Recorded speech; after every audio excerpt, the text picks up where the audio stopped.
Biography of Holy Prophet peace be upon him part 7. سب سے پہلے درود و سلام اللہم صلی علیہ وسلم نبینا محمد. جیسے کہ ہم لوگوں نے پارٹ 6 میں نے آپ لوگوں کو بتایا تھا کہ مسلمانوں کو اسلام جیسے جیسے بڑھتا جا رہا تھا ویسے ویسے قریشیوں کی یعنی پیگنز آف مکہ کی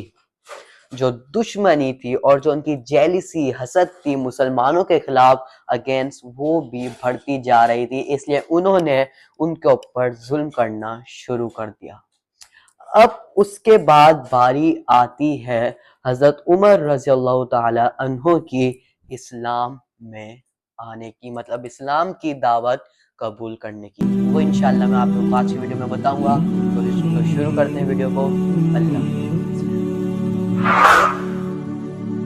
جب اسلام پھیلنا شروع ہوا تھا تو جتنے بھی لوگ اسلام کی دعوت قبول کر رہے تھے وہ یا تو غریب تھے یا تو کمزور تھے، کوئی بھی امیر بندہ نہیں تھا۔ حضرت عمر رضی اللہ تعالی عنہ بھی پہلے مسلمان نہیں تھے، ان کو بھی اسلام کی دعوت دینی پڑی تھی۔ وہ اتنے سخت مزاج کے مالک تھے، اتنے غصے والے تھے کہ سارے لوگ ان سے ڈرتے تھے، اور حضرت عمر رضی اللہ تعالیٰ عنہ اسلام قبول کرنے سے پہلے اسلام کے مسلمانوں کے بہت بڑے سب سے بڑے دشمن کہلاتے تھے۔ ایک دن نبی کریم صلی اللہ علیہ وسلم نے اللہ سبحانہ وتعالی سے دعا کری کہ اے اللہ، عمر بن خطاب رضی اللہ تعالی عنہ یا ابو جہل بن اشام رضی اللہ تعالی عنہ، ان میں سے جو شخص تیرے سب سے زیادہ نزدیک ہے، تیرا محبوب ہے، اس کو اسلام کی دعوت قبول کرنے کی توفیق نصیب فرما۔ اللہ سبحانہ وتعالی نے نبی کریم صلی اللہ علیہ وسلم کی دعا کو قبول کر لیا اور حضرت عمر بن خطاب رضی اللہ تعالی عنہ کو اسلام جیسی عظیم چیز عطا کر دی۔ اب حضرت عمر بن خطاب رضی اللہ تعالی عنہ مسلمان کیسے ہوئے، یہ بہت انٹرسٹنگ کہانی ہے، تو آئیے جانتے ہیں۔ ایک دن عمر بن خطاب رضی اللہ تعالی عنہ نے سوچا کہ اگر اسلام کو جڑ سے ختم کرنا ہے تو نبی کریم صلی اللہ علیہ وسلم کو توبہ نعوذ باللہ قتل کرنا پڑے گا۔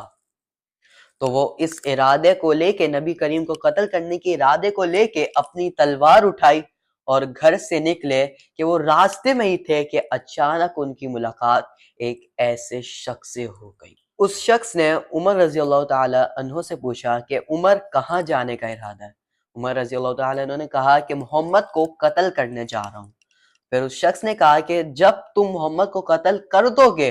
تو تم بنو ہاشم اور بنو زہرہ جیسے قبیلوں سے بچ جاؤ گے، کیونکہ بنو ہاشم حضور صلی اللہ علیہ وسلم کے والد کی طرف سے قبیلہ تھا اور بنو زہرہ ان کی والدہ کے طرف سے قبیلہ تھا۔ تو اس نے کہا، عمر رضی اللہ تعالی عنہ نے کہا کہ لگتا ہے تم اپنے دین سے بچھڑ چکے ہو۔ اس شخص جو آیا تھا اس نے کہا تم مجھے چھوڑو، تم اپنی بہن اور اپنے سالے کو جا کے دیکھو، وہ بھی اپنے دین سے بچھڑ چکے ہیں۔ یہ سننا ہی تھا کہ عمر رضی اللہ تعالی عنہ غصے سے پاگل ہو گئے اور اپنے بہن کے گھر کی طرف بھاگے۔ عمر رضی اللہ تعالیٰ عنہ کی بہن فاطمہ ان کے گھر میں خباب رضی اللہ تعالیٰ عنہ ان کے سورۃ الطٰہٰ کی آیتیں کچھ سنا رہے تھے، لیکن جیسے خباب رضی اللہ تعالیٰ عنہ کو پتہ چلا کہ عمر رضی اللہ تعالیٰ عنہ آ رہے ہیں تو وہ سیدھا ان کے گھر میں پہلے ہی چھپ گئے تھے، لیکن عمر رضی اللہ تعالیٰ عنہ نے ان کے گھر سے پہلے ہی قرآن پاک پڑھنے کی آواز سن لی تھی۔ عمر رضی اللہ تعالیٰ عنہ ان کے گھر میں گھسے اور کہا کہ تم لوگ کیا پڑھ رہے تھے؟ ان کی بہن نے کہا کہ ہم تو کچھ نہیں پڑھ رہے تھے، ہم صرف باتیں کر رہے تھے۔ تو عمر رضی اللہ تعالیٰ عنہ نے کہا کہ کیا تم اپنے دین سے بچھڑ چکے ہو، تم نے اپنا دین چھوڑ دیا؟ تو ان کے جو سالے تھے، ان کی بہن کے شوہر، انہوں نے کہا کہ اگر تمہارے دین کے علاوہ بھی کوئی اچھا، کوئی بہترین دین ہے تو کیا ہم اس کو قبول نہیں کر سکتے؟ یہ سننا ہی تھا کہ عمر رضی اللہ تعالی عنہ غصے میں تو تھے اور غصہ آ گیا اور اپنے سالے کے اوپر چڑھ گئے اور ان کو مارنے کی کوشش کرنے لگے تھے۔ ان کی بہن آ گئی اور انہوں نے اپنی بہن کو اتنی زور سے مارا کہ ان کی بہن کا، حضرت عمر رضی اللہ تعالیٰ عنہ کی بہن کا پورا منہ خون میں بھر چکا تھا۔ پھر ان کی حضرت عمر رضی اللہ تعالیٰ عنہ کی بہن نے کہا اگر تمہارے دین سے بھی اچھا کوئی دین ہے تو وہ ہے اشہد ان لا الہ الا اللہ و اشہد ان محمدا عبدہ و رسولہ، کہ میں گواہی دیتا ہوں کہ اللہ کے سوا کوئی عبادت کے لائق نہیں اور محمد صلی اللہ علیہ وسلم اللہ کے آخری نبی ہے، یہ کہہ کے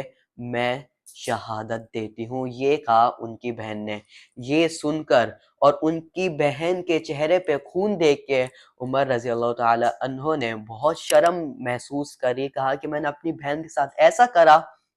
اور کہا کہ جو تم لوگ پڑھ رہے تھے، جو پاک کلام تم لوگ پڑھ رہے تھے وہ مجھے بھی دکھاؤ، مجھے بھی وہ پڑھنا ہے۔ تو ان کی بہن نے کہا تم ابھی ناپاک ہو۔ عمر رضی اللہ تعالیٰ عنہ غسل کرنے کے بعد پاک ہو کر آیا، اور جب انہوں نے سورۃ طٰہٰ کی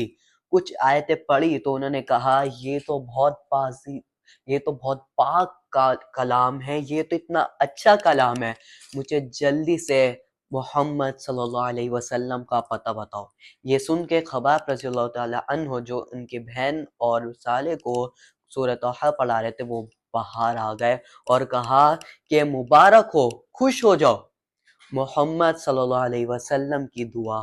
قبول ہو چکی ہے۔ عمر رضی اللہ تعالیٰ عنہ فوراً محمد صلی اللہ علیہ وسلم جس وقت ادھر موجود تھے، جس جگہ پہ، وہاں پہ پہنچ گئے۔ انہوں نے دروازے پہ دستک دی اور ایک صحابی نے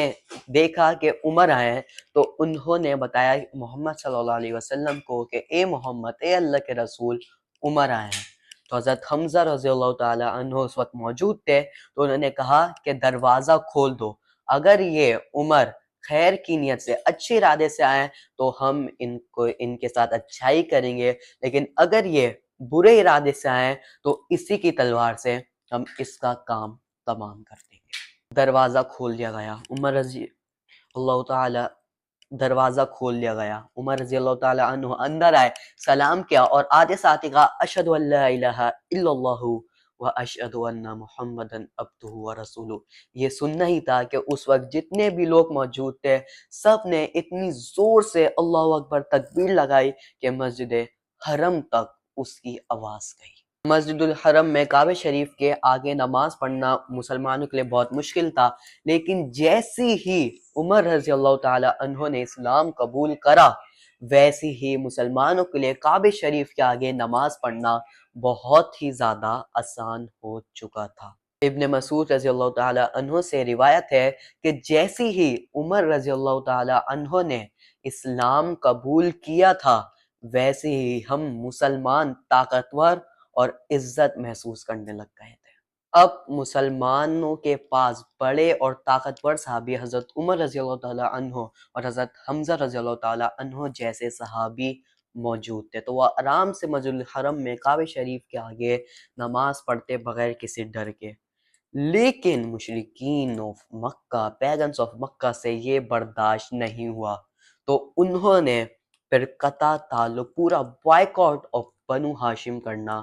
شروع کر دیا۔ جیسے ہم لوگ ابھی اسرائیل کی پروڈکٹس کا بائیکاٹ کر رہے ہیں، ویسے انہوں نے اس زمانے میں بنو ہاشم کے قبیلے کا کرنا شروع کر دیا۔ اب یہ پوری کہانی کیا تھی انشاءاللہ میں آپ لوگوں کو بتاؤں گا پارٹ 8 میں۔ اگر آپ کو ویڈیو اچھی لگی ہو تو لائک، شیئر اینڈ سبسکرائب۔ انشاءاللہ ملاقات ہوگی پارٹ